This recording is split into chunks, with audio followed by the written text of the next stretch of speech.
Olá, meu nome é Paloma Gonçalves Pimenta da Veiga Neves. Sou estudante de medicina do oitavo semestre da Uniceplac e, junto com a doutora Cristina Paula Salaro, que é uma dermatologista formada pela UNB, produzimos esse trabalho em conjunto com a Maria Sofia, a Bruna, o Daniel, a Natália, sobre complicações advindas do uso de preenchimento com polimetilmetacrilato, que é o PMMA. O que me fez pensar no assunto? Bom, atualmente existem vários tipos de preenchedores no mercado e o PMMA é um deles. Mas o que tem de tão relevante nesse preenchedor específico? A gente pode ter algumas complicações advindas do uso do PMMA, que são bastante raras, mas quando acontece, elas podem ser extremamente dramáticas.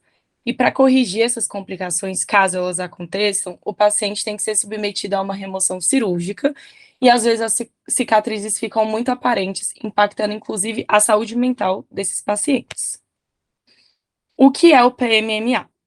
O polimetilmetacrilato é um preenchedor bifásico permanente. Então, diferente do ácido hialurônico que a gente vê por aí sendo utilizado por todos os dermatologistas ao redor do mundo, o PMMA não é absorvido pelo corpo. Então, ele vai ficar permanentemente no local da aplicação.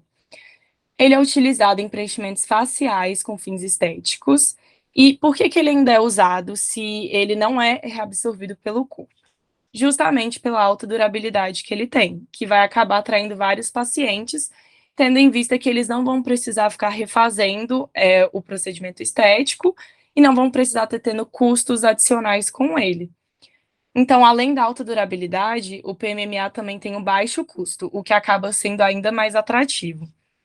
Só que existem algumas regras que devem ser respeitadas quanto ao seu uso, para que essas complicações sejam evitadas ao máximo. E uma delas é proposta pela Food and Drug Administration, que é a FDA, que propõe que o PMMA só deve ser utilizado em procedimentos minimamente invasivos no tecido da face. Então, os preenchimentos feitos em outros locais do corpo vão ter um maior risco de complicar. E além do local de aplicação, outro fator que vai influenciar a ocorrência desses fatores adversos é justamente a quantidade de produto que está sendo utilizado. Então, se é um preenchimento feito com grandes quantidades de produto e fora do rosto, já vai aumentar bastante esse risco de complicações. Essa recomendação da FDA chamou muito a minha atenção particularmente, porque ela é diferente do que a Anvisa propõe no Brasil. A FDA considera que todas as aplicações do PMMA fora do rosto são off-label. Isso não acontece aqui no Brasil. A Anvisa permite o uso do PMMA em outras áreas do corpo, mas é indiscutível que a maioria das complicações acontecem quando esse preenchimento é feito em outra região que não a face. Bom, os objetivos do trabalho. O objetivo geral é esclarecer a respeito das complicações que podem surgir com o uso do PMMA, e o objetivo específico é saber como minimizar as complicações do PMMA, ratificando a importância de seguir corretamente os protocolos de aplicação. A metodologia foi feita, então, uma revisão de literatura, que foram realizadas buscas no PubMed com os descritores Complications and PMMA and Filler e foram obtidos 80 artigos. Em seguida, foram aplicados os filtros Free Full Text e In the Last 5 Years, restringindo a busca para um total de 12 artigos, dos quais 6 foram selecionados, todos tendo sido publicados nos últimos 5 anos, sendo um de 2018, 4 de 2019 e um de 2020. E as palavras-chave são complications, PMMA e filler. Sobre a discussão, o PMMA ele pode ter várias aplicabilidades dentro da estética, como, por exemplo, rejuvenescimento facial, correção de cicatriz atrófica de acne, preenchimento de depressões no abdômen após lipoaspiração de forma off-label, né, considerando a FDA, entre outros. E como que ocorrem as reações a esse preenchedor? O que acontece é que vai ocorrer uma reabsorção do polímero por fagocitose das microesferas, e isso vai culminar na formação de granulomas de corpo estranho.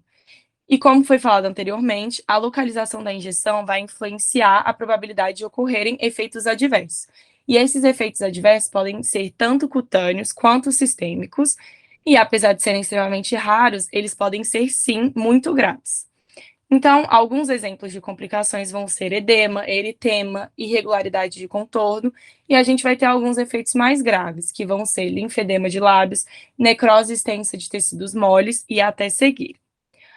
Porém, o uso off-label do PMMA em áreas corporais acontece há anos, e quando eles são feitos em grandes quantidades, né, que ultrapassam as quantidades que são recomendadas nos protocolos, eles podem induzir uma necrose tecidual com uma resposta imunicelular que culmina na formação dos granulomas de corpo estranho, que vão desencadear um quadro, né, podem desencadear um quadro de hipercalcemia grave, insuficiência renal e, mais raramente, óbito. Então, essas são complicações raras, mas que, se acontecem, são muito dramáticas para a saúde do paciente. Então, realmente é uma substância que pode ter efeitos absurdamente graves e, inclusive, pode levar o paciente a óbito. E como que é feito o tratamento? Bom, tratar as complicações do PMMA com corticoide ou imunossupressores não vai ter uma resposta satisfatória, né? Efetiva. Acaba que não resolve o problema do paciente e por isso que a abordagem continua sendo cirúrgica. Em muitos casos, é possível conseguir a remoção completa do PMMA com a cirurgia, e quando isso acontece, a gente pode observar tanto a melhora das deformidades cutâneas, quanto das manifestações extracutâneas, e a gente pode ter, inclusive, a reversão dos quadros de insuficiência renal. E, para finalizar o trabalho, o que eu aprendi?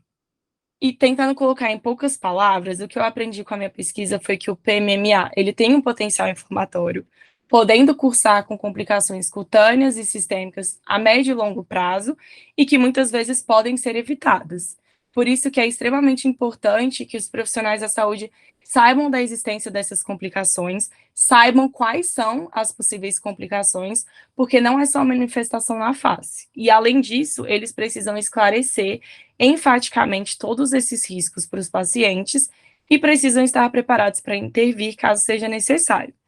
Então, para minimizar ao máximo a ocorrência dessas complicações, todos os profissionais de saúde precisam seguir à risca os protocolos de aplicação do PMMA, respeitando as quantidades recomendadas de uso e os locais que são seguros para aplicação, porque o impacto não vai ser só na aparência.